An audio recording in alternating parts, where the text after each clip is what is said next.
নমস্কার, আমি Prosenjit two copy. আজ আমাদের অফিসের ক্রিকেট খেলা। এই খেলাতে দুটো কোম্পানির স্পন্সর থাকে, আর তাদের টি শার্ট আমরা পরে আছি এবং আমরা খেলা শেষে সবাই মিলে একসাথে রং খেলবো এবং মজা করব।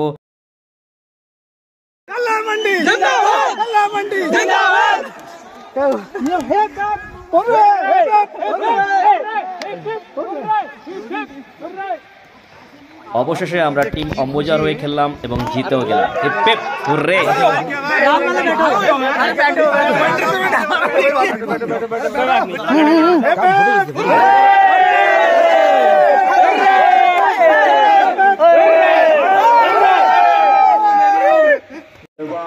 খেলা শেষে আমরা সবাই মিলে একসাথে বসে আনন্দ করছি এবং আনন্দের সাথে আমরা টিফিন করছি।